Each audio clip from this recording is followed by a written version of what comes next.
Boa tarde, pessoal. Espero que estejam todos bem. Eu sou a Natália, da Universidade Federal de Santa Catarina. Faço pesquisa na área de automatização da avaliação de computação e criatividade e vou estar, então, conduzindo essa sessão técnica. É um prazer poder recebê-los aqui na nossa sessão de avaliação de aprendizagem em computação, sessão técnica 6, do terceiro Simpósio Brasileiro de Educação em Computação, EduComp 2023. O EduComp 2023 é realizado pela Sociedade Brasileira de Computação, através do Grupo de Interesse de Educação em Computação, agora a comissão, né? E está sendo sediado virtualmente pela Universidade Federal Rural de Pernambuco. Vocês podem interagir com comentários e perguntas através do nosso chat do Google Meet. Durante a discussão, elas serão incluídas na medida do possível. Vocês também podem pedir a palavra durante a discussão, usando o recurso de levantar a mão, ali no Google Meet. Fiquem à vontade para abrir a câmera, participar. Apenas pedimos que mantenham os microfones fechados durante as apresentações e sempre que não estiverem com a palavra. A gente vai iniciar a nossa sessão com a apresentação do trabalho intitulado Análise do Desempenho de Aprendizagem de Machine Learning na Educação Básica, aplicando a teoria da resposta ao item, de autoria do Marcelo Halber, Cristiane Gress von Falkenhayn, Adriano Borgato e Ramon Martins. Então, convido o Marcelo para compartilhar a sua tela e fazer a sua apresentação em até 10 minutos, e depois a gente tem 8 minutinhos aí para discutir o trabalho.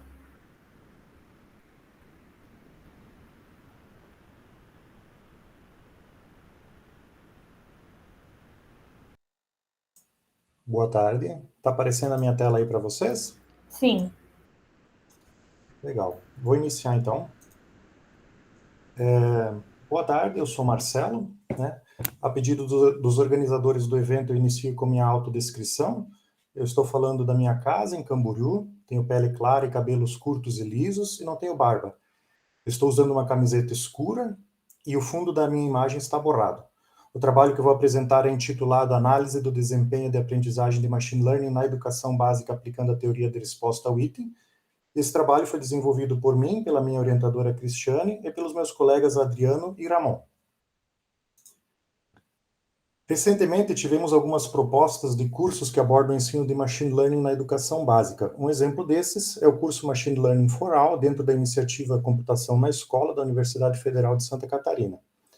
Entretanto, se observa ainda uma carência nas abordagens para avaliação da aprendizagem dos conceitos de Machine Learning de forma confiável e válida. As poucas propostas de avaliação da aprendizagem de Machine Learning existentes para a educação básica são relativamente simples, baseadas em quizzes ou autoavaliações, normalmente destinadas a avaliar a qualidade do curso e não a aprendizagem do aluno em si. Então, a questão de pesquisa abordada nesse trabalho, né, é como avaliar a aprendizagem dos alunos em relação aos conceitos e práticas de Machine Learning no contexto da educação básica, de forma confiável e válida.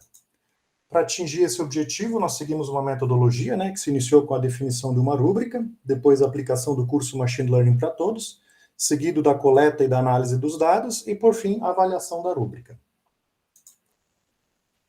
Como resultado de pesquisas anteriores, foi desenvolvido sistematicamente um modelo de avaliação de desempenho, que inclui uma rúbrica, e no contexto dessa pesquisa, essa rúbrica foi revisada e foram ajustados os critérios para o curso Machine Learning para Todos.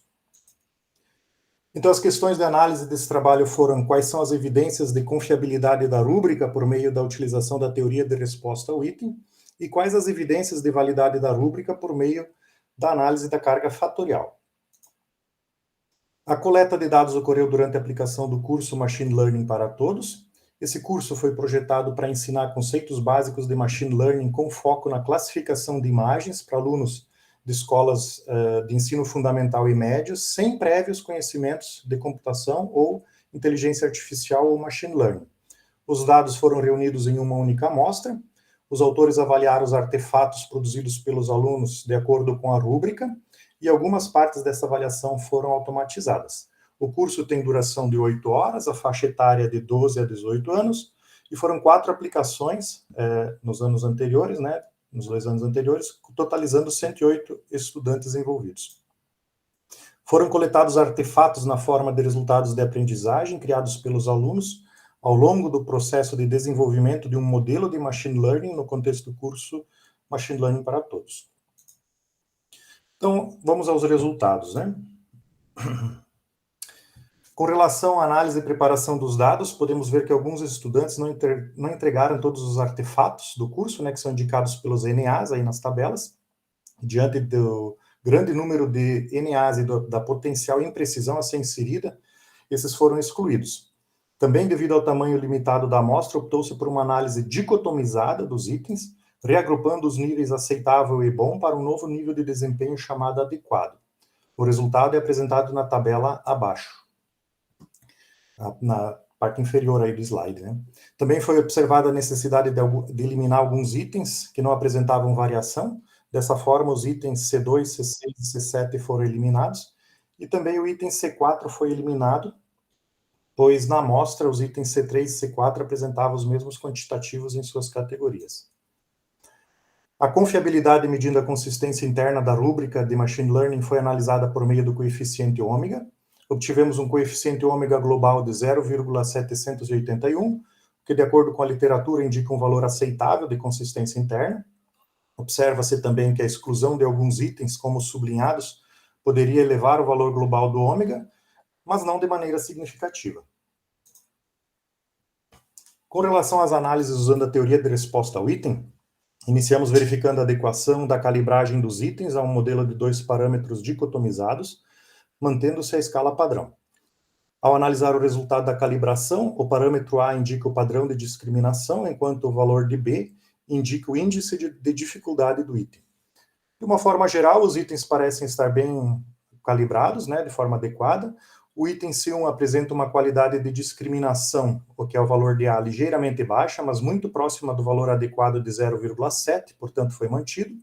O item C3 também apresenta o índice de dificuldade, que é o parâmetro B, ligeiramente alto, próximo a -5, mas foi mantido também. Na primeira figura, observamos a curva característica dos itens, né, onde a inclinação das linhas em seu ponto médio indica o seu padrão de discriminação. De forma geral, os itens estão adequados, como também pode ser visto na tabela anterior, né, todos os itens têm um bom padrão de discriminação. Na segunda figura, é apresentada a distribuição das dificuldades dos itens em relação à média de desempenho dos estudantes, e se percebe que na amostra a proeficiência, que é dado pelo θ, necessária para ter uma probabilidade de acerto dos itens, aponta que os itens são ligeiramente fáceis, estando abaixo da média do grupo, que se a média do grupo seria o θ igual a 0, né? Também calculamos a probabilidade de um item estar posicionado em determinado nível da escala. A partir desse cálculo, é possível posicionar os itens em uma escala de dificuldade e compará-los, né, tendo os itens mais fáceis e mais difíceis nessa escala. Também foi analisada a validade convergente, primeiramente por meio do grau de correlação entre os critérios de instrumento. Para esse propósito, foi analisada a matriz de correlação policórica dos critérios da rúbrica. Se observa que na matriz de correlação policórica há vários critérios, vários pares de critérios que apresentam correlação acima de 0,3, o que indica relação estatística entre o par, né? E destacadas em verde estão as correlações em condição de significância estatística. E em vermelho, podemos observar algumas correlações negativas, algo que não era esperado nessa análise, talvez em função do tamanho da amostra. Partindo-se para a análise fatorial, conduzimos a análise paralela com scriplot e a análise fatorial exploratória.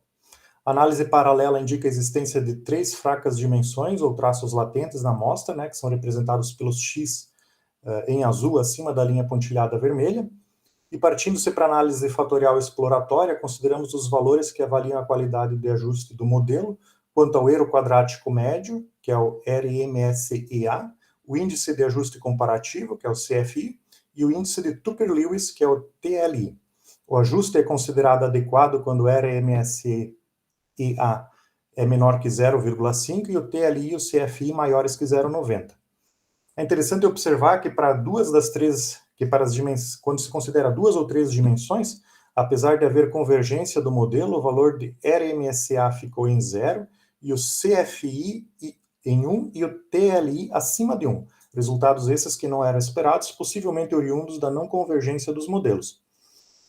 Então, a análise dos indicadores de qualidade de ajuste do modelo pela análise fatorial exploratória, se percebe a indicação de uma única dimensão, fato este também corroborado pela qualidade da calibração dos parâmetros da TRI. Como implicações e limitações, então, nós temos que há um nível adequado de consistência interna na rúbrica, há indícios significativos de validade convergente, e através da teoria de resposta ao item foi possível interpretar o desempenho dos estudantes. Para isso, né, de posse dos resultados anteriores, foi possível criar uma escala e posicionar os critérios da rúbrica nessa escala e interpretar esses resultados de desempenho dos estudantes, como pode ser visto no próximo slide. Aqui nós temos uma análise descritiva da interpretação do resultado de desempenho dos estudantes, onde a partir do nível da escala inferido, né, anteriormente, ou a partir da inferência, né, do nível de escala para o estudante, utilizando a rúbrica proposta, podemos interpretar o resultado da aprendizagem do estudante. Como conclusões, então, né, foi possível avaliar a aprendizagem dos alunos em relação aos conceitos e práticas de machine learning no contexto da educação básica. A rúbrica para avaliação da aprendizagem de machine learning é um instrumento com confiabilidade e validade aceitáveis. Com a teoria de resposta ao item, foi possível calibrar os itens da rúbrica com qualidade de discriminação e de dificuldade. Com base na escala proposta, foi possível criar uma interpretação do desempenho dos estudantes. A rúbrica apresenta uma alternativa, né, para medir a aprendizagem do estudante e deve ser complementada com outros métodos de avaliação pelo professor, como, por exemplo, observações. E como trabalhos futuros, nós temos aí a implementação e integração dessa rúbrica junto com a ferramenta Codemaster. E é isso. Muito obrigado. Estou aberto à discussão. Obrigada, Marcelo, pela apresentação. Vocês podem fazer perguntas no chat ou quem quiser usar diretamente o microfone. Estamos abertos à discussão. Bom, eu tenho uma pergunta. Eu fiquei curiosa se vocês notaram ali alguma diferença dos resultados dos estudantes online, né, e do híbrido, porque teve em uma escola vocês fizeram de forma híbrida, né, a aplicação. Sim. Esse dado não foi avaliado nesse trabalho.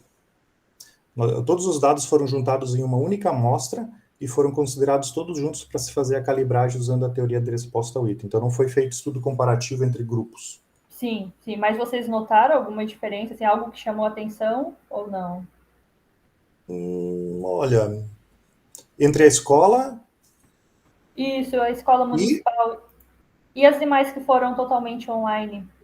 Acho que a mais perceptível diferença, mas eu não sei se chega a ser bem uma diferença, que realmente a gente percebe mais, é que alguns alunos têm desinteresse. Alguns alunos acabam não se motivando, né? Uhum. E não sei se isso é diferente no online, mas pelo menos no online a gente não percebe isso tão diretamente, né? Sim. Mais uma questão de motivação mesmo. E ali na rúbrica também, a gente nota que os itens, em geral, eles ficaram ali para fácil, né? Praticamente nenhum item com uma dificuldade muito grande. Vocês pensam em uma segunda versão, colocar alguns itens que talvez sejam um pouco mais difíceis? Sim, ou talvez seja uma questão da amostra? Não, eu acho que a inclusão de alguns itens um pouco mais difíceis seria bem-vinda, né? Até nós já temos análises que foram realizadas depois dessa com grupos maiores, né? E houve uma dispersão um pouco maior dos resultados, né? Mas realmente a inclusão de alguns itens um pouco mais difíceis seria bem interessante. Ou mesmo manter os mesmos critérios, né? Incluir algumas categorias com grau um pouco maior de dificuldade, né? Daria uma dispersão melhor dos critérios. Perfeito, a gente tem... Deixa eu ver aqui no chat. O Leandro perguntou quantos instrutores avaliaram os itens C1 a C11? Quantos instrutores avaliaram? Isso. Foram 2 instrutores que avaliaram os itens. Na verdade, a boa parte deles que pôde ser automatizada, a análise, né, foi automatizada utilizando o script em Python, e teve 2 critérios, né, que os alunos submetiam os artefatos em forma de imagens, né, e foram revisados pelos autores, 2 autores. São 11 critérios, sim, mas alguns tiveram que ser desconsiderados porque na amostra que nós coletamos não houve variabilidade das respostas dos alunos, né? Todos os alunos acabaram sendo classificados na mesma categoria. Aí tem que eliminar o item para fazer as análises estatísticas. Se você não tem variabilidade, você não tem estatística, né? Exatamente. O Eric comentou ali, estendendo a pergunta da Natália, eu ouvi sobre uma não entrega dos itens de avaliação.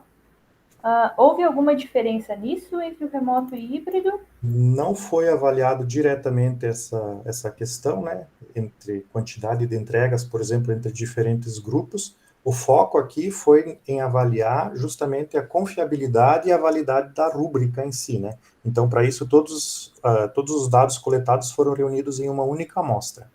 Não foi feito estudos comparativos entre diferentes grupos nesse trabalho. Temos também uma pergunta da professora Maria de Fátima. Boa tarde, gostaria de saber como se definiu os critérios do modelo. Foram 11 critérios, certo? Certo. A definição dos critérios, ela também não está abordada diretamente nesse trabalho. Existe um trabalho prévio a esse que está sendo publicado aqui no EduComp, né, que é de autoria da minha professora orientadora, né, a professora Christiane Gresse von Wangenheim. E nesse trabalho são definidos, são elencados, né, a metodologia que foi desenvolvidos esses critérios, que foi utilizada para desenvolver esses critérios, e também a avaliação desses critérios por um painel de especialistas. Então, o desenvolvimento em si dos critérios dessa rúbrica foi anterior a essa parte que está sendo apresentada aqui nesse trabalho. Mas se vocês derem uma olhadinha ali nas referências do trabalho, que já está disponível online, né, ali aparece certinho qual é a publicação, e aí dá para dar uma esmiuçada nesses detalhes. Certo.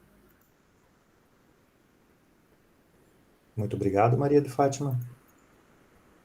Eu tenho só mais uma pergunta. Sim. O C3 e o C5 ali, né, eles têm uma correlação bem forte negativa. Tudo bem que a amostra não é muito grande, mas tem alguma ideia do porquê? Porque ficou uma correlação bem forte ali, né, negativa do C3 e do C10. Nenhuma das correlações negativas era para existir, né? Tanto é que com amostras maiores, elas já praticamente desaparecem e se tornam insignificantes. Então, eu acredito que é em função do tamanho da amostra mesmo. Perfeito, Marcelo. Obrigada. Falando, né? Isso, exatamente. Obrigada, né, por compartilhar conosco o resultado do trabalho. Por nada, eu que agradeço. Imagina. Vamos agora, então, para a segunda apresentação do trabalho Coleta de Evidências do Exercício do Pensamento Computacional, um artefato de apoio. A autoria de Carolina Moreira Oliveira e Roberto Pereira. A gente convida, então, a Carolina para compartilhar sua tela e fazer a apresentação em até 10 minutos, e depois a gente tem mais 8 minutinhos para a discussão. Obrigada, Natália. Eu vou compartilhar aqui, eu perco um pouquinho da visão de vocês, mas, por favor, me acionem se, por acaso, vocês não estiverem vendo alguma coisa assim. Vou seguir aqui ao nosso colega, vou me audiodescrever. Eu me chamo Carolina, eu estou falando de Curitiba. Eu sou uma mulher de média estatura, de cabelos médios, não tão longos, escuros. Eu uso óculos, estou utilizando uma blusa cinza e estou com um fundo aqui virtual do Meet. Desculpa. E hoje vou apresentar o meu trabalho intitulado Coleta de Evidências do Exercício do Pensamento Computacional, um artefato de apoio que é em colaboração com o professor Roberto Pereira, que foi o meu orientador do doutorado. No contexto da pesquisa, então, a gente tem que na literatura não existe um consenso sobre as definições tanto do pensamento computacional quanto das habilidades, né, que ele reúne. Também existe essa falta de consenso, resulta numa divergência, tanto sobre como e quando o pensamento computacional deve ser integrado aos currículos educacionais, quanto também pela forma de avaliar o desenvolvimento dessas habilidades. Então, a gente tem alguns trabalhos avançando na literatura, mas ainda a gente precisa, né, de mais esforços nesse tema. E a dificuldade, então, de evidenciar o desenvolvimento do pensamento computacional ocorre do fato de ser uma habilidade cognitiva não observável, subjetiva e imprecisa, segundo França e Silva, em 2020. E mesmo que avaliar o pensamento computacional se torne necessário, né, para observar o avanço aí acadêmico de cada um dos estudantes, também se torna necessário quando buscamos entender se as ações de ensino realizadas estão produzindo os resultados que a gente espera, né, e também direcionar aí futuros esforços, entender também políticas públicas. Então, a gente tem alguns motivos diferentes, né, sobre falar sobre aspectos avaliativos. Então, com o objetivo de avançar nesse tema, propomos um artefato para apoiar a análise do exercício do pensamento computacional por meio da coleta de evidências. Para isso, então, criamos um artefato chamado de computacionalidade, que é para coletar um conjunto de evidências baseado num conjunto de atividades que a gente tinha desenvolvido. Para quem gostaria de saber mais, alguns detalhezinhos sobre essas atividades estão no artigo, e aqui eu vou focar na explicação do artefato em si e nos resultados do nosso experimento realizado. Então, esse artefato, ele apoia o processo de coleta e análise de evidências por meio da avaliação das soluções práticas que foquem no exercício, nas atividades práticas que focam em exercitar o pensamento computacional, com o objetivo de fornecer uma estrutura e rigor para a condução dessas análises. O artefato ele é composto tanto por uma descrição do conjunto das habilidades e suas definições. Então, como eu mencionei, na literatura, né, ainda existe uma divergência sobre o conjunto dessas habilidades, então a gente precisou definir um conjunto. Na nossa pesquisa, a gente está trabalhando com um conjunto de 9 habilidades, e para isso a gente definiu o que seriam essas 9 habilidades e o que seriam evidências, então, do exercício dessas habilidades. O artefato também é composto por instruções sobre como e quais evidências coletar e, claro, uma análise para mensurar essas evidências do exercício do pensamento computacional. Essa daqui, a gente representou, então, o artefato utilizando o recurso do Google Sheets. A gente fez a escolha por essa ferramenta, por ser uma ferramenta que não precisasse, então, instalação. É uma ferramenta já conhecida, né, pelas pessoas, pelo grupo dos professores com quem a gente trabalhou, e foi pensado justamente por essas, e além, né, dessa facilidade, os recursos que ela traz ali já nativamente para a gente. Essa daqui é uma imagem, então, da primeira parte dela. Se a gente olhar aqui no canto, na barra inferior ali, onde está a letrinha B, a gente tem diferentes, então, planilhas, né, que representam diferentes aspectos do que a gente vai trabalhar. O primeiro deles é a explicação, onde a gente deixa claro quais são o conjunto de evidências que a gente está analisando. Aí a gente, na segunda coluna, a gente descreve o que é essas habilidades, né, o que ela significa. Na terceira coluna, a gente tem as evidências que os professores vão coletar, então, dando luzes, né, do que é necessário se preocupar e por quê, e de que forma. E a gente deixou esse material aqui na primeira planilha, justamente para que ele seja de fácil acesso e de fácil consulta, não esteja em um outro lugar distante, então sempre que é necessário dá para voltar aqui e recorrer, né? A gente tem uma segunda planilha, que é algo que eu chamo de planilha base. Essa planilha base é um formato padrão de como a gente espera que os professores utilizem, né, esse artefato. Ele foi dividido, então, cada evidência que a gente almeja coletar ocupou uma coluna, um espaço ali, né, na coluna, e a gente foi, então, adicionando, cada coluna era uma evidência. A gente tem, então, eu também adicionei um campo ali para ilustrar de qual evidência estava falando com relação à habilidade, né, e também a gente colocou um espaço aqui na primeira coluna com relação à solução, para a gente identificar de qual aluno era essa solução, um campo de observação, porque às vezes a gente quer anotar alguma coisa, né, ali naquele momento, para não colocar também um terceiro documento, um segundo documento, e o conjunto, então, do nome do aluno com a evidência, né, a célula ali da linha com relação ao aluno e a coluna da evidência, a gente colocou uma caixa de seleção com a escala disponível. Essa escala é uma escala, então, de 5 pontos, onde não se aplica para aquele para aquele desafio, para aquela atividade que a gente está avaliando, e uma escala de 0 não existe evidência, e até 3, como existe muita evidência do exercício dessa habilidade. E essa planilha base, ela foi utilizada, então, para duplicar, né? Quando a gente quisesse usar, a gente duplicava e chamava daí de acordo com a nossa atividade para a gente diferenciar.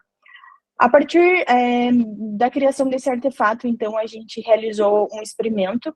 Esse experimento foi realizado junto com os professores que eu estava conduzindo as atividades do pensamento computacional na disciplina de Introdução à Ciência da Computação.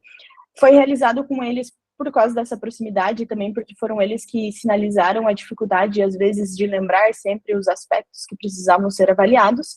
Ao todo, foram 7 docentes, 3 professores que estavam envolvidos e que eram responsáveis pela disciplina, e 4 doutorandos colaboradores da disciplina. E essa dinâmica, então, ela foi dividida em 3 momentos: 2 encontros síncronos e a utilização do artefato. O primeiro encontro foi mais para explicação, daí teve a etapa do meio, que é a utilização, e a terceira etapa foi um grupo focal.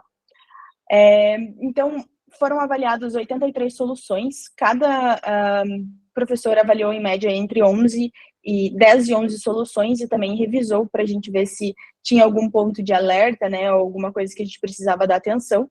Os participantes avaliaram o artefato posteriormente, então, considerando a utilidade percebida, a facilidade percebida e a intenção de uso.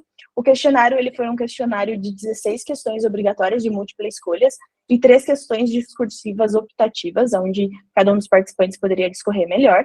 O questionário, ele foi baseado no TAM, e as questões de múltipla escolha foram avaliadas em uma escala de 5 pontos, baseada na escala Likert. Aqui eu tenho um compilado, então, das 16 questões.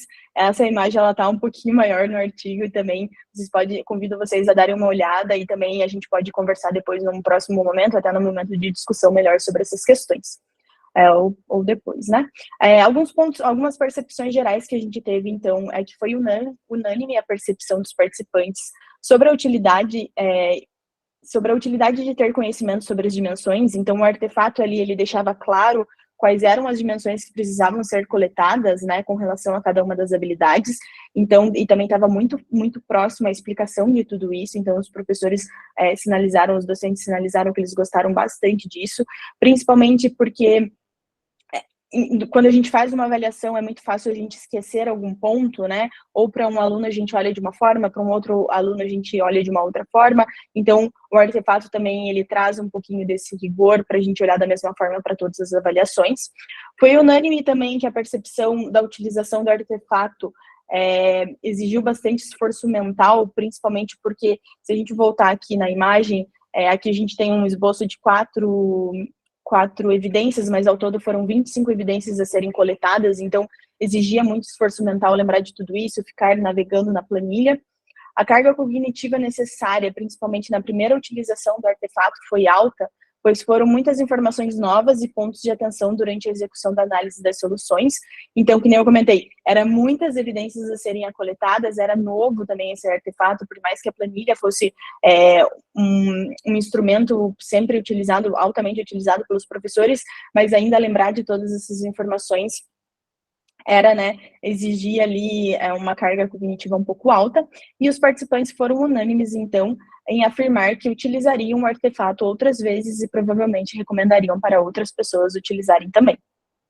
Como considerações finais, a gente tem, então, que o artefato ele atingiu o objetivo esperado de apoiar a coleta de evidências do exercício do pensamento computacional e é muito útil para guiar esse processo. Os participantes também sinalizaram que é muito útil ter o conhecimento dessas dimensões durante a coleta de evidências, principalmente para a gente criar um padrão, criar um rigor aí durante as avaliações de diferentes alunos, principalmente quando a turma é muito grande. O artefato ele serve, então, como uma base para estruturar a análise de maneira mais ampla e abrangente, reduzindo as chances de que evidências relevantes sejam negligenciadas ao longo da nossa avaliação. E definir as evidências em uma escala para mensurar essas evidências são pontos substanciais e úteis do artefato, independente do formato que a gente esteja utilizando. Então, a gente utilizou a planilha ali do Google Sheets, mas a gente pode fazer de outra forma.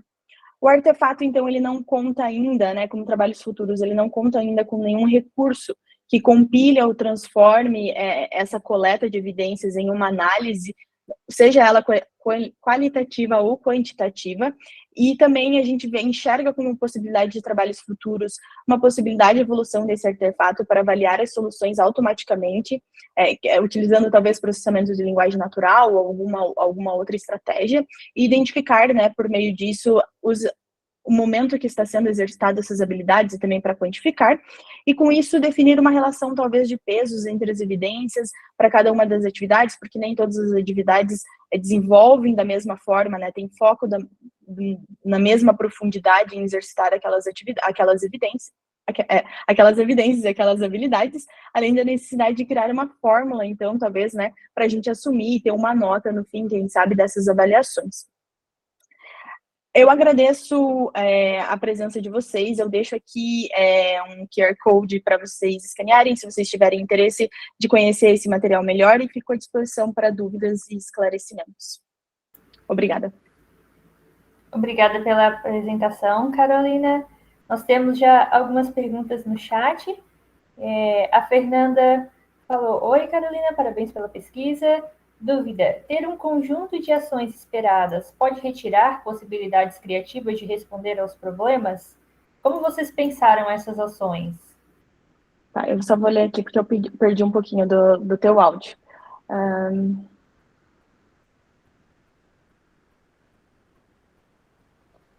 Tá, Fernanda, espero ter entendido bem a sua pergunta, obrigada por ela. O principal ponto que surgiu a necessidade do artefato é justamente porque a gente não queria focar em atingir uma única solução correta, né? A gente não tinha esse foco, a gente queria mesmo deixar que os estudantes fossem muito criativos e dar espaço para eles explorarem uma solução. Então, daí surgiu a necessidade da gente criar um artefato para a gente conseguir identificar alguns aspectos indiferentes da solução que a pessoa estava propondo para aquela atividade. Então, a gente cuidou, né, com relação a isso. Eu não sei, eu espero que eu tenha te respondido a sua pergunta, se foi nesse sentido. Se não for, por favor, me dê mais detalhes que a gente conversa. Pessoal, se vocês quiserem utilizar o microfone, fiquem à vontade, né? Basta só usar o recurso ali de levantar a mãozinha. Por favor, Fernanda. Oi, gente, desculpa, minha voz já está um pouquinho gripada. Oi, Carolina, deixa eu ver se eu acho que você respondeu mais ou menos. Eu fiquei em dúvida, é porque a gente tinha um trabalho parecido, só que com jogos educacionais, e aí nós setamos meio que o que a gente esperava com ações, e nós estamos no processo de tentar cruzar as avaliações, digamos, heurísticas com os dados.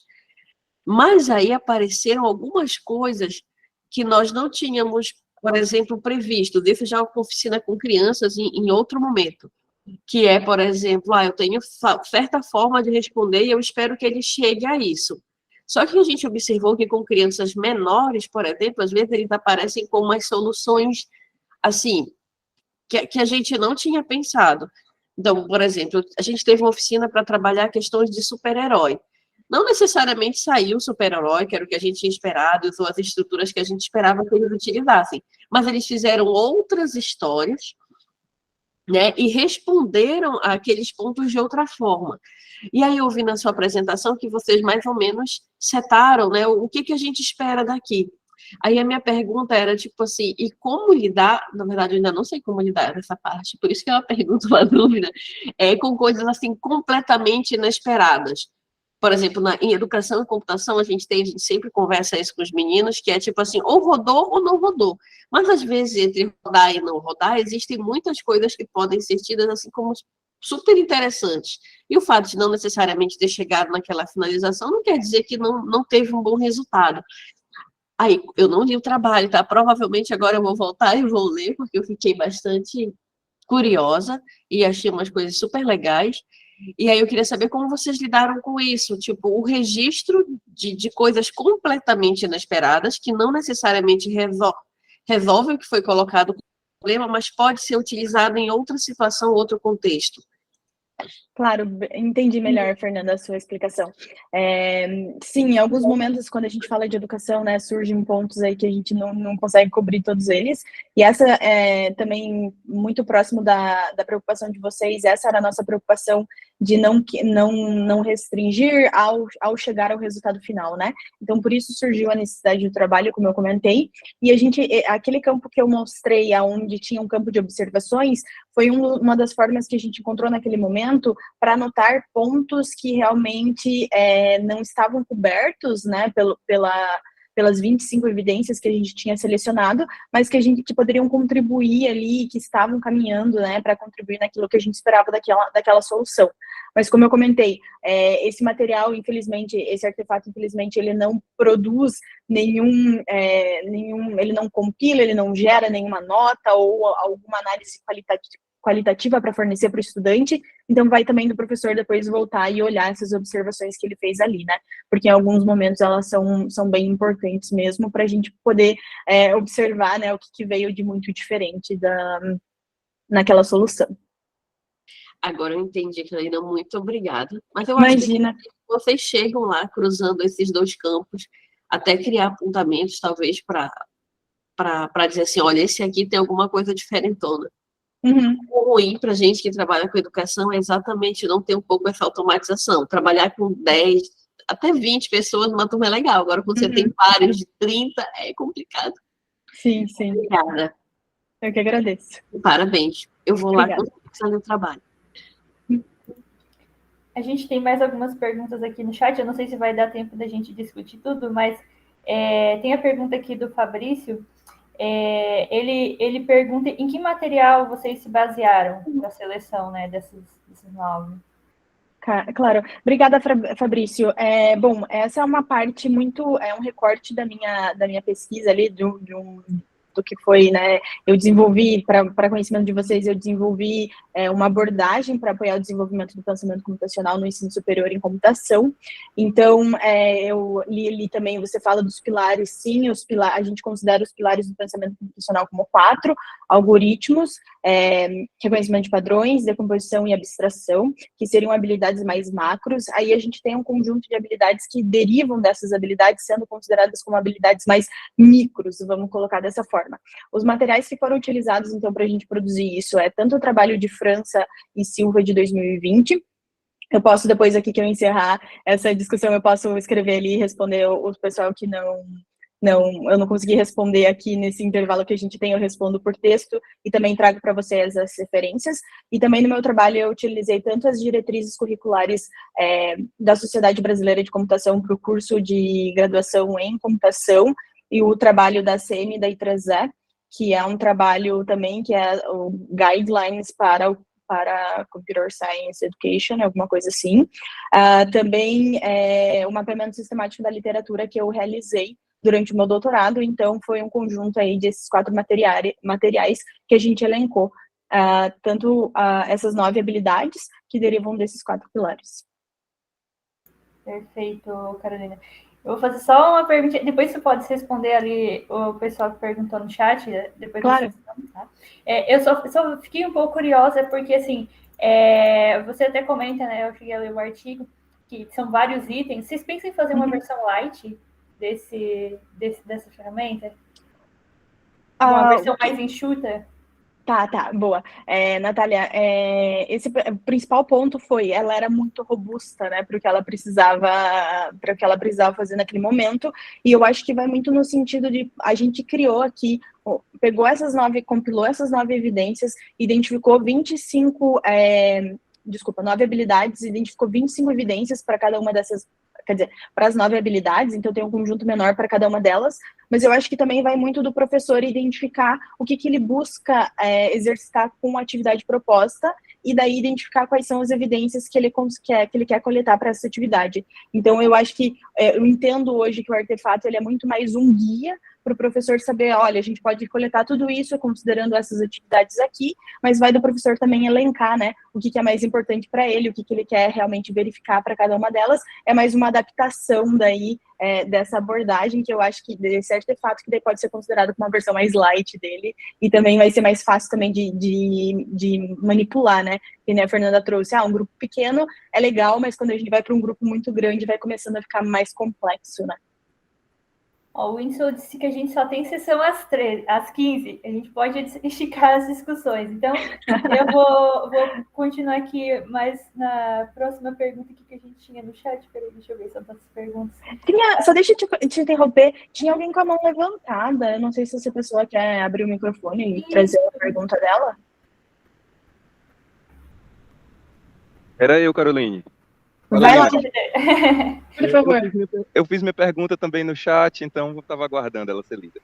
Mas parabéns pela tua pesquisa, Carolina. Eu queria te fazer uma pergunta. Dentre as competências, né, as habilidades que vocês elencaram, das 9 habilidades, depois destacaram as 25 evidências vinculadas a essas 9 habilidades, quais delas foram vocês tiveram maior dificuldade em elencar essas possíveis evidências? Porque eu entendo que no pensamento computacional nós temos habilidades que têm uma avaliação mais direta, né, como pensamento algorítmico, e talvez outras que não seja tão trivial o levantamento dessas evidências.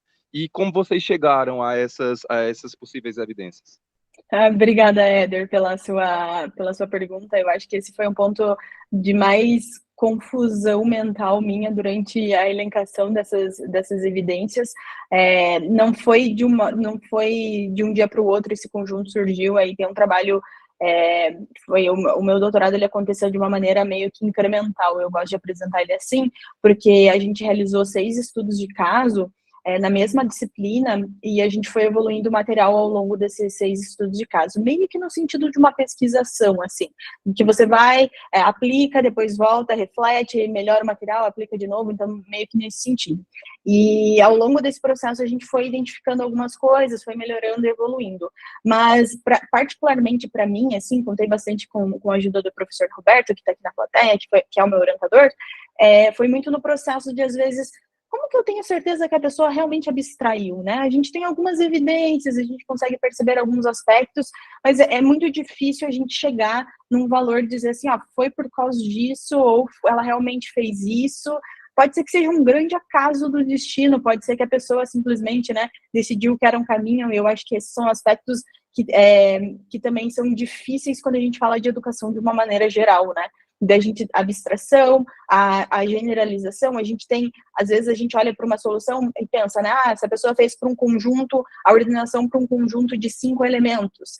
Mas nessa outra solução, nessa segunda solução, ela fez já para um conjunto N de elementos. Então, a gente já consegue ter, que nem você falou, o pensamento algoritmo, talvez a generalização, aspectos, evidências mais fáceis de serem verificadas. Mas eu acredito que, para mim, particularmente, a abstração foi a mais difícil delas, assim.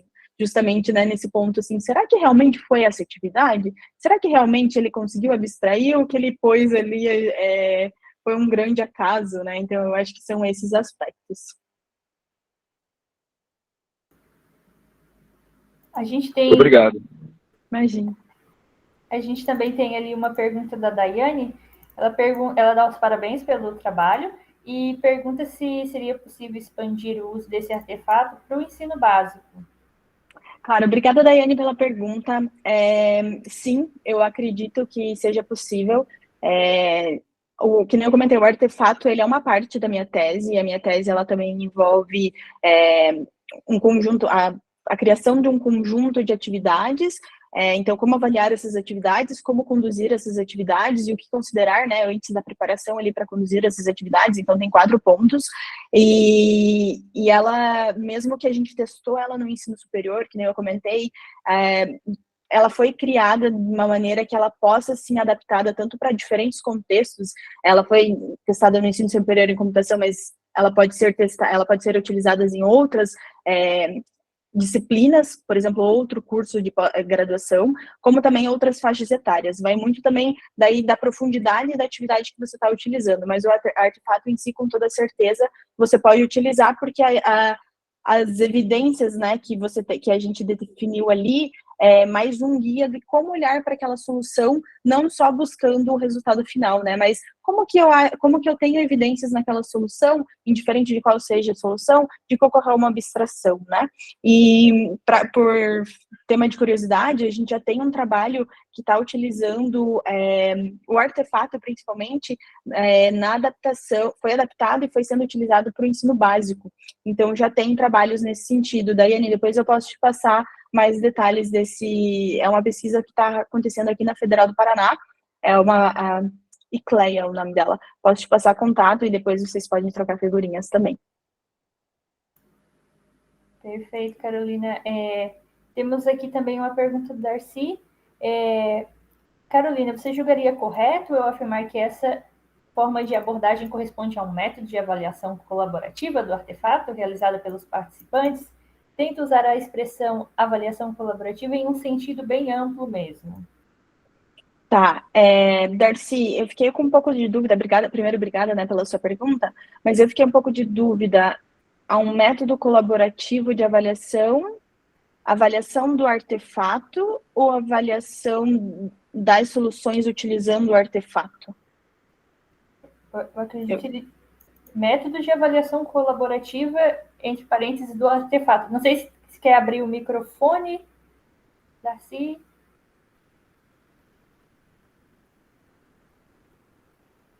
Não sei se eu consegui. Eu só fiquei com dúvida, porque se for com relação à avaliação do artefato, com relação aos aspectos ali de utilidade percebida, utilização e tudo mais, eu acredito que não, mas... ele fala não sei. Legal, uma adaptação do artefato ao ensino das soluções. Sim, das soluções, Carolina. Tá. Uma avaliação colaborativa das soluções.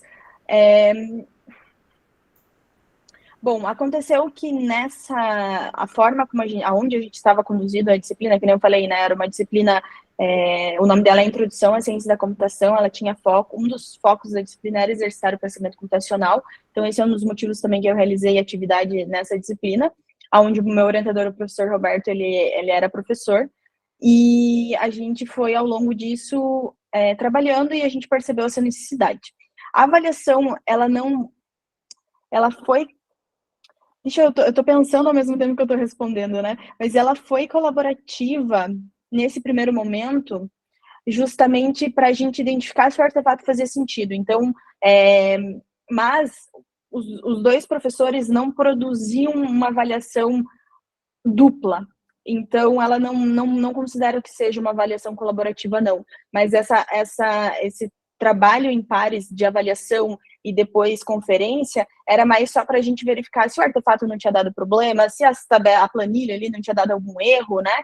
Então, e também para verificar se alguns aspectos de avaliação, por exemplo, estava muito distante das outras, porque como foi um experimento, cada professor avaliou um conjunto que não correspondia para o mesmo estudante, nem para o mesmo grupo de desafios. Então, a gente trabalhou aí cruzando essas informações justamente para que os professores passassem pelos diferentes conjuntos de atividades, que eu chamo aqui de desafio, mas pelo diferente conjunto de atividades, e também para que a gente pegasse a percepção deles considerando as diferentes habilidades e considerando diferentes soluções, né, de diferentes participantes, porque teriam aspectos diferentes. Então, eu não vejo como avaliação colaborativa, porque no final de tudo, apenas o professor realizou uma avaliação de uma atividade de um estudante. Aí o outro só veio para validação ali, para ver se estava tudo certinho, se não tinha nada muito distante, mas por causa do artefato em si, do que a gente estava tentando investigar, né, naquele experimento. Perfeito. A gente também tem uma pergunta da professora Maria de Fátima. Ela comenta, um dos desafios é traduzir essa complexidade conceitual e metodológica da avaliação para o cotidiano docente. Existe alguma ideia de melhorar essa interação da ferramenta com o professor? Obrigada, professora Maria, pela pergunta, tudo bem? Obrigada por ligar a câmera. Justamente esse é o ponto, eu acho que a gente se encontra nesse momento, assim, de como que a gente produziu esse conhecimento teórico, né? A gente experimentou ele dessa forma, utilizando a planilha para interagir. Entretanto, a gente está nesse momento tá, e como que a gente pode realmente desenvolver algo, né, a partir desse nosso experimento, para que ele seja efetivamente utilizado, né? Então, o primeiro momento que a gente identificou bom, agora a gente já tem pelo menos regrinhas de negócio, né, do que olhar quando olhar. A gente já tem uma visão, por exemplo, seria legal a gente ter, até foi o que a gente debateu bastante no nosso grupo focal, seria legal que, ao coletar todas essas informações e tanto aquele campinho lá de observação, onde o professor pode escrever sobre a solução, essa ferramenta conseguisse produzir ou uma nota, porque no final das contas a gente precisa ter essa nota para esse aluno ser aprovado ou não, né? São as regras que a gente tem aí da aprovação no ensino superior, mas também fornecer para eles, foi legal isso, não foi legal aquilo, talvez você precisa considerar isso, que é um feedback mais qualitativo para guiar o ensino, né, para guiar ali a aprendizagem da pessoa. Então, a gente está nesse aspecto de como realmente que a gente vai desenvolver algo que possa chegar a ser aplicado, né, porque quando a gente fala, que nem a Fernanda trouxe ali, uma turma muito grande, ele já vai ficando muito inviável, né, de fazer isso. Mas no pior dos cenários, eu acho que imprimir essa sequência de instruções talvez seja uma forma mais rápida até da planilha de uma forma online, né? Porque a gente tem limitações aí para escrever e tudo mais. E o bom e velho papel e caneta, às vezes, é um bom recurso. Bom, Carolina, eu só quero dizer assim, parabéns, adorei o trabalho, não tive a oportunidade de ler, mas enfim, vou atrás.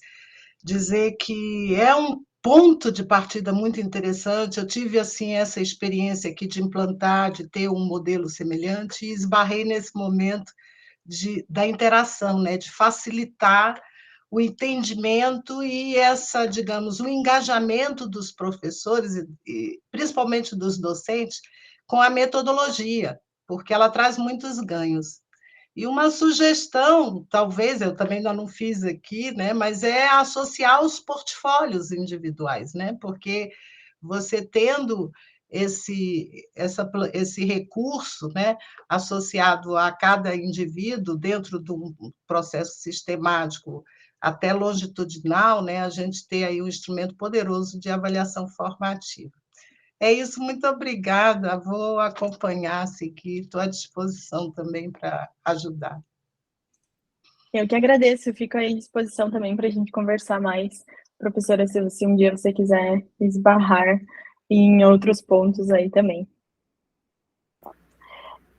Obrigada. Carolina, só ainda nesse ponto, né, de, enfim, melhorar a interação com o professor, alguma possibilidade de você automatizar isso, ainda que parcialmente? Não sei se você considera que seria possível automatizar parte desse instrumento?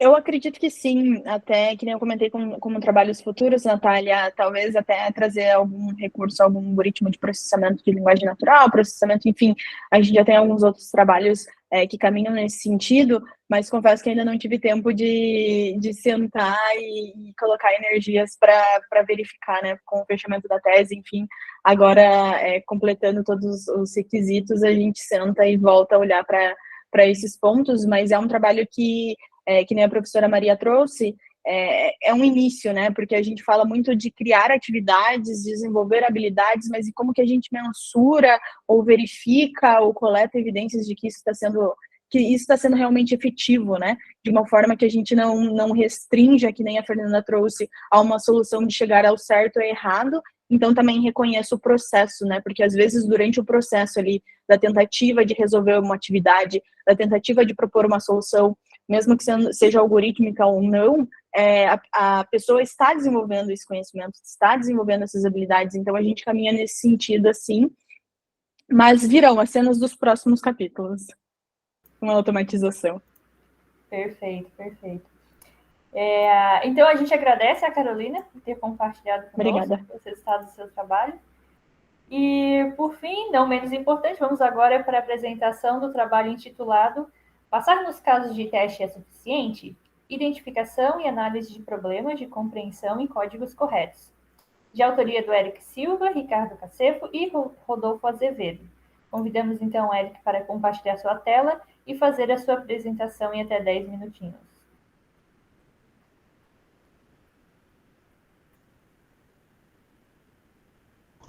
Bem, boa tarde a todos. Estão todos me ouvindo bem? Sim, perfeitamente. Tá certo. Deixa eu só iniciar aqui. Bem, gostaria de me apresentar primeiro. Meu nome é Eric, né? Sou aluno de doutorado aqui do Instituto de Computação da Universidade Estadual de Campinas. Seguindo com a minha audiodescrição, né? Eu sou um homem de pele clara, possuo cabelo e barba pretos, estou usando óculos retangulares e uma camisa roxa. Meu fundo está desfocado, mas dá para ver uma mesa e uma parede branca.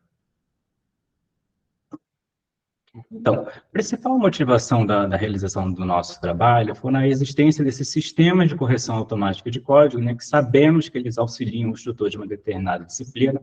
Outros nomes que esses sistemas têm podem ser autograders ou juízes online. Né, eles poupam recursos e reduzem a carga de trabalho do instrutor, né, nessa correção, já permitindo essa correção automática de tarefas, até permitindo um número maior de alunos por turma. Só que, no entanto, os alunos podem acabar ficando dependentes desse feedback e até passar por certas frustrações, né, quando esses sistemas param de funcionar. Né. Além disso, né, o uso, né, em introdução à programação, principalmente, desses sistemas, costumam apenas analisar a corretude do código, ou seja, se o código está produzindo o resultado esperado ou não. E aí sabemos que os alunos que estão aprendendo a programar, muitas vezes constroem seus códigos, né, de forma complexa ou redundante, e ao utilizar, né, uma autograder simples, assim, que está vendo apenas a saída, ele não vai detectar nem fornecer feedback sobre esse tipo de comportamento indesejável que um futuro programador não poderia ter. Né? Então, mesmo um código correto pode apresentar características que indicam, né, uma possível má compreensão dos assuntos abordados nessas disciplinas. Nesse trabalho, a gente denominou essas características como problemas de compreensão em códigos corretos, adotando a sigla PC3. Né? O nome veio porque, no estudo também de introdução à programação, problemas de compreensão, né, também conhecido como misconceptions, classificam erros que os alunos cometem, né, nos códigos como sintáticos, semânticos ou lógicos. No entanto, as misconceptions não necessariamente filtram códigos que dão o resultado esperado. Então, nesse trabalho, a gente aplicou esse filtro, ou seja, se limitou a códigos que passam em todos os casos de teste, e o contexto aqui foi numa disciplina de introdução à programação, lecionada em Python no paradigma imperativo. Então, aqui do lado, eu trago também, né, um exemplo disso, porque trazer o feedback sobre esses PC3, né, nessa introdução à computação, pode auxiliar o desenvolvimento do discente como futuro programador. Trouxe um exemplo aqui de um código também em Python, que o objetivo dele era ler uma variável, fazer um teste para imprimir se ela é positiva ou zero, ou negativa, né, e aqui o aluno ele acabou fazendo isso, verificou se era maior ou igual que zero, menor que zero, e ele acabou declarando um else que ele acreditou, por exemplo, que poderia ser obrigatório, e colocou um comando ali que não interferiria no funcionamento do código. Só que ele pode ter colocado por achar que esse else era obrigatório, né? Não pensou no caso de cima. Então, esse aqui seria um if ou else desnecessário. Dado isso, dada a existência dos PC3, nessa pesquisa elaboramos duas perguntas. A primeira era que buscava analisar o grau, quais desses PC3 possuem um grau de gravidade maior, né, necessitando uma prioridade de correção durante o ensino, né, dessa disciplina. E já que vamos corrigir em sala de aula, quais são as melhores formas de se fazer isso, né, considerando que temos vários contextos de ensino e aprendizagem. Então, é um pouquinho sobre a metodologia. Como mencionado, né, o estudo foi realizado numa disciplina de introdução à programação lecionada, né, em turmas do primeiro semestre de 2020. A primeira etapa foi de identificação, que pegamos o total de submissões, filtramos as corretas, né, para as tarefas práticas na primeira metade do semestre, e foi feita uma análise manual, né, em que chegamos em uma lista inicial com 45 desses PC3. Depois, seguimos para a análise dessa gravidade. Para isso, nós passamos um questionário online, né, para 32 docentes responderam, e a principal pergunta ali era apresentando cada um dos PC3 através de itens Likert, que aí definimos uma métrica como a diferença entre aqueles que concordavam que ele era grave, pela diferença daqueles que não concordavam que ele não era grave, incluindo neutros e brancos. Né. Fazendo esse ranqueamento, chegamos em 15 PC3 mais graves. Além disso, dentre esses 32 docentes que responderam ao questionário, 9 participaram num processo de entrevista semi-estruturada, que ali a gente estava tentando entender o contexto de ensino e aprendizagem que eles trabalham, como a dinâmica ferramental utilizada, e também obter as opiniões deles sobre possíveis intervenções que abordam os PC3, que podem abordar os PC3 na introdução à programação. Então, aqui eu trago uma tabela, né, aqui só para ilustrar, para chamar a atenção, porque essa tabela está no artigo em forma completa, eu só queria chamar a atenção para o primeiro, né, que seria um PC3, que é quando do IDC 8, o nome dele é quando um laço for que possui a própria variável, né, de iteração dele sobrescrita dentro desse for. Ele foi considerado como mais grave, porque 31 docentes concordaram ou concordaram totalmente, e apenas um discordou totalmente. Então, no artigo, a gente apresenta códigos genéricos em Python, né, que a gente exemplifica esses 15 PC3 mais graves. Por questões da apresentação, eu só vou apresentar 3, né? Novamente, eu trago um outro código em Python aqui à esquerda, que eu gostaria de apresentar apenas 3. Né? O primeiro, né, que seriam, né, diversas variáveis que foram declaradas com nomes não significativos. Né? Agora eu peço até desculpas ao professor Winston, se ele estiver aí, porque ele me comentou sobre isso na sessão técnica anterior, sobre alguns traumas que os monitores comentaram sobre isso. Né? Mas, de certa forma, é um problema, porque se o aluno continuar com essa prática, pode causar futuras dificuldades de manutenção no código. Né? Além disso, isso aqui é meio específico do Python, né? Ocorreu uma redefinição do built-in, porque o built-in max, que é próprio do Python, foi redefinido para uma nova função aqui na linha 9. Python permite isso, mas não é muito recomendado, porque pode gerar certos bugs de difícil identificação, caso o aluno queira usar a max original, né, nesse mesmo código mais lá para baixo. E, além disso, né, essa própria função max, agora definida pelo aluno, está acessando as variáveis B e C, que estão fora do escopo declarado da max. Né? Python, novamente, permite isso, com alguns tipos de operação, dependendo do tipo de variável, mas, novamente, não é recomendado, porque pode causar problemas, né, de manutenção futura do código, porque essas variáveis deveriam estar sendo passadas como parâmetro preferencialmente. Então, além disso, além desse ranqueamento, nós obtivemos comentários dos docentes, né, que eles vão servir para as futuras intervenções que a gente pretende fazer. Né. Dentre os comentários, né, das possíveis razões de ocorrência, então, o desconforto que o aluno pode ter ao trocar uma estrutura por outra, por exemplo, ele não se sente confortável em utilizar if, elif e else, ele só vai usando if e else alinhado, ou ele não utiliza o else porque ele não pensa no caso base, ou a troca de um for por um while, dependendo em que uma estrutura poderia ser melhor que a outra. Pode ser também, de fato, uma má compreensão de como uma estrutura funciona, por exemplo, aqui o teste embutido do while é executado antes, né, sempre como primeira opção, antes, para testar se aquele while deve ser executado, ou a iteração automática do for, que o aluno pode achar que não é automática, então ele precisa fazer alguma coisa a respeito.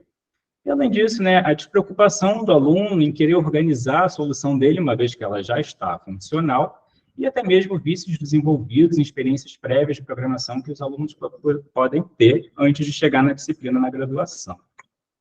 Já sobre a conversa, né, nas entrevistas, né, sobre possíveis do contexto deles e também de entender um pouquinho mais sobre o que eles acham da detecção automática dos PC3 e certas abordagens com a aprendizagem ativa, a gente descobriu que a utilização desses autograders, eles dependem de fatores, né, como o número de discentes, a complexidade da configuração do sistema, e às vezes fica a critério do próprio docente escolher mesmo, né, se ele quer usar ou não, mesmo que a instituição forneça. Sobre o feedback, sobre os PC3, ele deveria ser priorizado a um instrutor, porque pode acabar sobrecarregando o aluno com tanta informação. E as técnicas de aprendizagem ativa, elas podem auxiliar principalmente ao entender mais por que os PC3 ocorrem, mas há uma certa preocupação com o tempo de desenvolvimento e aplicação dessas técnicas em sala de aula.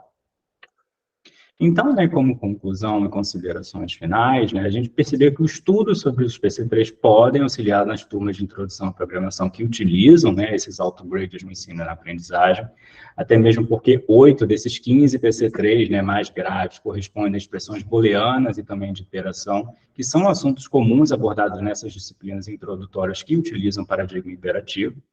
Também é possível, né, o fornecimento de feedback formativo para os alunos, especialmente reforçando essas características então, potencialmente negligenciadas, né, devido a esse foco na corretude que os autograders dão.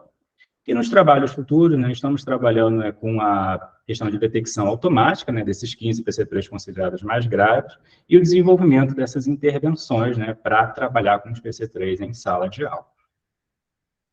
Eu agradeço mais uma vez a atenção de todos vocês, e meu e-mail para contato é erysilva.silva@ic.unicamp.br. Obrigado. Obrigada pela apresentação, Eric.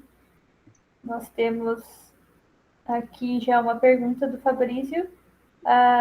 Ele dá os parabéns pelo trabalho. Ele comenta: no Juiz Online Code Forces é possível um usuário hackear uma solução de determinado usuário, criando casos de teste cujo código imprime uma resposta errônea. Isso poderia estimular o usuário a pensar numa solução mais eficiente. Vocês pensaram, pretendem algo similar a isso?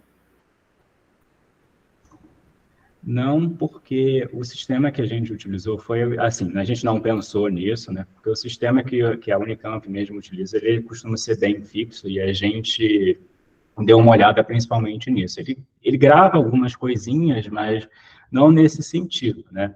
Mas eu acho muito interessante, porque o que eu percebo muito também aqui é que, às vezes, o aluno nem entende muito bem como o sistema funciona até mais ou menos a metade do curso. Isso pode acabar um problema. E certos desses PC3, agora a gente está conversando com eles também, eles me dizem: eu fiquei com medo de não passar, então coloquei isso aqui, mesmo que seja redundante, para garantir que passe, né? Então, a gente está tentando entender agora por que está acontecendo, né, de forma melhor, mas essa é uma ideia muito interessante, sim. Tá? A gente está buscando agora formas de como trabalhar com isso em sala de aula, então achei bem legal. Perfeito. Vocês sentem que ficou faltando alguma classificação ali, algum problema nesse conjunto dos 15? Talvez, assim, como a gente só utilizou até a primeira metade do curso, né, porque a gente pensou mais ou menos assim: se eles acontecem nessa primeira e não forem corrigidos, que são assuntos mais básicos, né, provavelmente eles vão se perdurar para os mais avançados. Então, quando os alunos começam talvez existam PC3 mais específicos sobre dicionário, foi lecionado em Python, né, então sobre dicionários, matrizes, ou até mesmo algumas outras situações, por exemplo, recursão, né? Talvez possa ter alguma coisa bem específica sobre recursão, mas às vezes, assim, como a gente está com esse filtro de tem que passar no caso de teste, né? Quando o aluno erra alguma coisa com recursão, na maioria das vezes não vai passar, porque o código não vai funcionar. Então, esse filtro pode acabar limitando um pouquinho, mas eu acho que é mais ou menos nisso. O foco na primeira metade do curso pode ter tirado um pouquinho dos assuntos finais, sim. Perfeito. O Leandro coloca ali uma pergunta, eu também fiquei um pouco de dúvida nisso. Aliás, curiosa, né? Vocês usaram alguma taxonomia para classificar os PC3? Você até comenta lá no artigo que essas classificações são baseadas ali no trabalho do Gama, se eu não me engano, acho que é isso.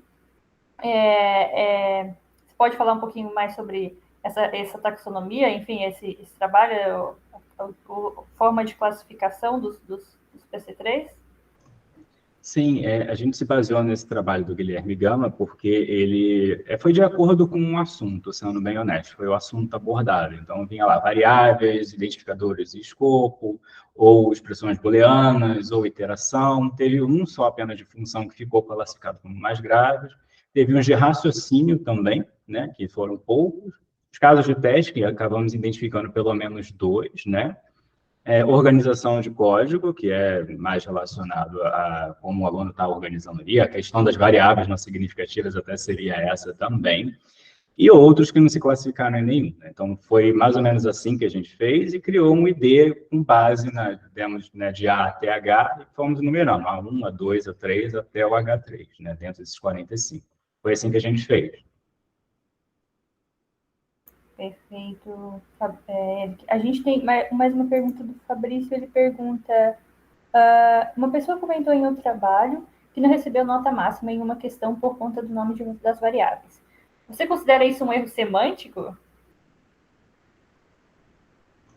Eu acho, assim, que, na minha própria opinião mesmo, eu não tiraria ponto, né? Eu lembro, acho que foi o professor Whindersson que comentou isso ontem, sim, mas eu acho que deveria ser alertado, porque pode atrapalhar o próprio aluno mais para frente, no próprio curso, inclusive, nas tarefas finais de programação, eu acho que os programas já ficam mais complexos, né? Mas, novamente, eu acho que entender o que é significativo ou não começa a ficar numa área meio cinza, assim. Claro, utilizando letras do alfabeto só, todo mundo acho que concorda que não é uma boa ideia, né? Mas pode acabar indo para o outro lado, todo mundo vai começar a escrever uma frase como nome de variável, provavelmente. Então, pode ser também que a gente acabe empurrando para uma outra direção que não dê muito certo. Mas eu acho que por mais que não tire nota, deveria ser alertado sim, e desde o começo do curso. A gente sempre tem um perigo, né? Ele sai de um extremo e vai para o outro extremo. Usa ali só letra, de repente começa a escrever uma frase enorme para as variáveis. O Winston comenta ali, meu trauma é até hoje, Eric.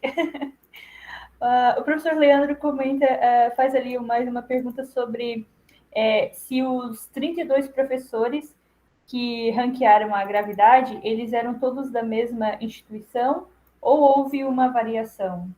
Sim, houve variação sim. Eu não trouxe para a apresentação por conta do tempo, né? Mas eu disse mais ou menos, no artigo está mais ou menos, a maior parte foi do Brasil, nós conseguimos gente de fora também, e mesmo os do Brasil foram de instituições diferentes, pegaram um pouquinho de cada região geográfica, sim. A maioria foi daqui, principalmente da Unicamp, alguns professores responderam, mas eu deixo com isso mais detalhes no artigo, sim, né? Teve uma certa variação, inclusive nas entrevistas, foram 9, né? 7 foram professores daqui, mas do Brasil como um todo, e 2 foram lá de fora, dos Estados Unidos. Está com mais clareza no relatório técnico, que eu posso botar o link aqui também ao final, porque não sei se está muito claro no artigo também. No relatório técnico tem todos os dados, né, que a gente fez nessa entrevista. O questionário foi em inglês, inclusive. Perfeito, por favor, depois coloca ali no chat para a gente ver mais. O Davi comenta ótimo trabalho.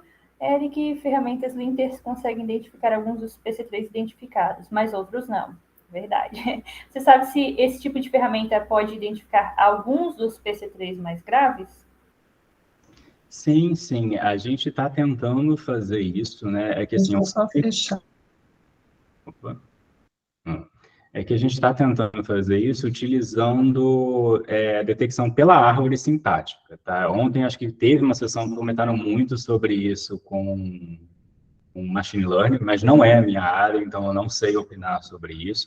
A gente está focando, porque Python tem a biblioteca, né, AST de árvore sintática, e a gente está trabalhando para detectar, pelo menos desses 15 mais graves, a gente já conseguiu com algumas limitações, mas a gente está conseguindo sim.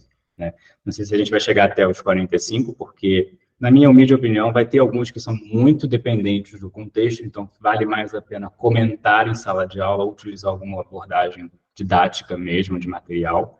Outra já dá para detectar e colocar em tempo, às vezes, de execução ali, quando o código está sendo corrigido ou não.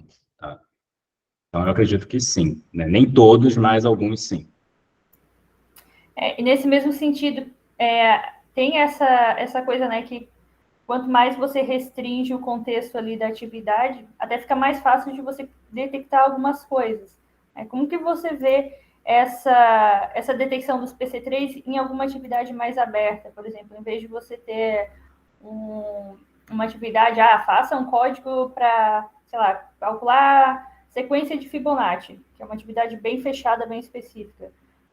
Faça um jogo, um tema aberto.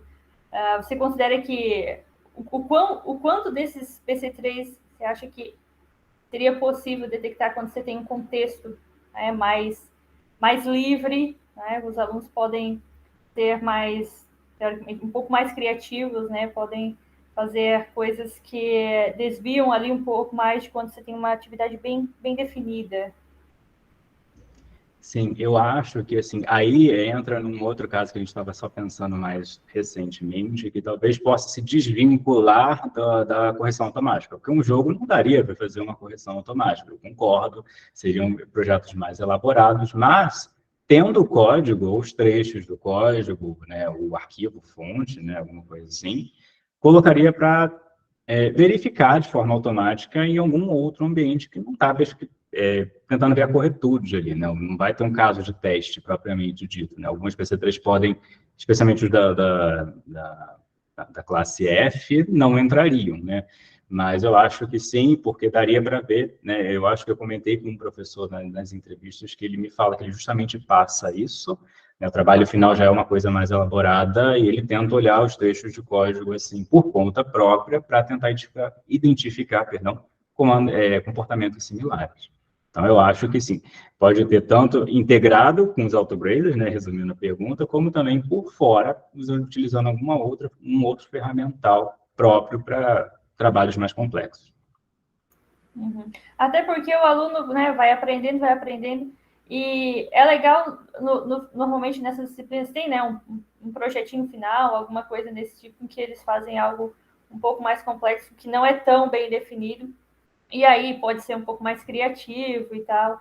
Então, uma ferramenta dessa também para projetos assim mais livres, poxa, acho que pode ajudar bastante, né, o trabalho do professor. Às vezes, quando tem muitas e muitas linhas de código e muitos alunos, é difícil o professor avaliar tudo isso, né, lá no penúltima semana do semestre é complicado. Então, é uma ferramenta de apoio, né? Eu vejo assim. Não é uma coisa que vai substituir, joga lá e recebe uma nota, mas é uma ferramenta de apoio até para auxiliar e tornar mais rápido até essa avaliação do professor. E ele pode até ter mais tempo, né, para dar um feedback mais detalhado sobre outros aspectos, enfim. Sim, eu concordo, porque, como eu disse, né, pelo não ter esse foco na corretude, justamente um dos problemas, uma das coisas que eu mais ouço, agora que eu estou conversando com os alunos, é tipo assim, eu não vou usar esse código de novo, por que que eu trocaria A, B, C, D, E, F por alguma coisa mais complexa? Eu não vou usar aquilo ali de novo, né? Eu falei, se a gente está chegando nesse ponto, a gente tem que reformular alguma coisa aí, que a gente tem que deixar um pouquinho mais clara para eles também, desde que a disciplina comece, né? Então, estou tentando trazer isso, é claro que eu só consigo conversar com um pequeno contingente por enquanto, né? Mas eu acho interessante, porque nessa pesquisa eu não consegui, as turmas já tinham acabado, então não consegui conversar com os alunos que cometeram, eu tive que deixar para depois, que é agora que eu estou fazendo isso, desde o semestre passado, esse semestre agora, né? Como parte do meu doutorado aqui. Mas aí agora a gente quer realmente saber para tentar construir um feedback. Falar, você está errando isso, pode ser por conta disso, né? Pode ser por causa disso outro. O trabalho que apresentaram ontem numa outra sessão, né, que foi um aluno da professora oral, não consigo lembrar o aluno, que criaram, né, lá os feedbacks, como antipadrões, com tudo bonitinho lá, eu acho que se encaixa mais ou menos nisso também. E que aqui a gente tem esse escopo de códigos que, por definição, passaram em todos os casos de teste. Lá é um pouquinho mais aberto com isso, né? Então, acho que é bem complementar, assim. Minha opinião é essa. Perfeito. Quando a gente tem essas tarefas que são bem definidas, né, o aluno perde um pouco da motivação intrínseca, eu sinto isso, porque ele não tem muito o que inventar. Ele pode até fazer uma função de uma forma diferente ou de outra, mas quando é um tema mais livre, os alunos, eles têm, poxa, é a minha ideia, eu estou criando isso, né, a ideia do meu jogo, meu aplicativo, enfim, e tem um pouco mais dessa motivação intrínseca, então eles podem ir além, né? E o Darcy comentou, é uma ferramenta de apoio no sentido de servir como meio de autoavaliação também, concordo, né? Ali durante o processo, o aluno pode usar esse tipo de ferramenta, ou talvez no final, né, como uma avaliação sumativa, enfim, mas é algo que auxilia muito, né, não só o professor, mas pode auxiliar também o aluno no processo ali de aprendizagem. Sim, eu concordo e só acho que a gente precisa também, eu acho que assim, seria muito bom trabalhar com exemplos disso em sala de aula, né? Eu não tenho um controle ainda sobre isso, mas, por exemplo, a gente pode chegar num determinado momento e mostrar por que utilizar códigos com A, B, C, D, E, isso pode ficar ruim no futuro. Hoje eu tentei fazer isso quando eu estava conversando com um aluno, né? Então, porque assim, a gente chega a falar, tente melhorar aqui, o aluno não sabe bem o porquê, tipo, tem que aparecer para ele o porquê ali, tá, agora sim, agora eu estou entendendo por que seria interessante fazer isso. Sempre que eu tento conversar com eles, eu tento mostrar por que seria interessante não fazer daquele jeito, ou utilizar uma outra forma, né? Então, com certeza, é um complemento, sim, né? Porque a gente não precisa, como também foi comentado, acho que no trabalho de ontem do Alexandre, não tem como a gente deixar, né, os juízes online e os autograders de lado, né? A gente só está tentando complementar alguma coisa que pode estar ficando negligenciada ali, né? Então, complemento. Perfeito, Eric. Bom, a gente agradece, né, por ter compartilhado conosco os resultados do seu trabalho. Estamos chegando ao fim da nossa sessão, Avaliação de Aprendizagem em Computação, do terceiro Simpósio Brasileiro de Educação em Computação, EduComp 2023.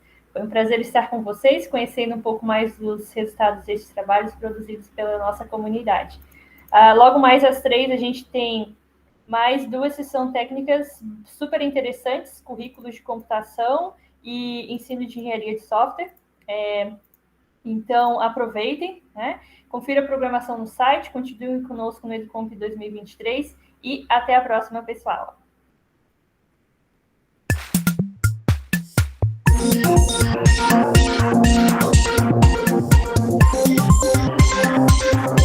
Thank you.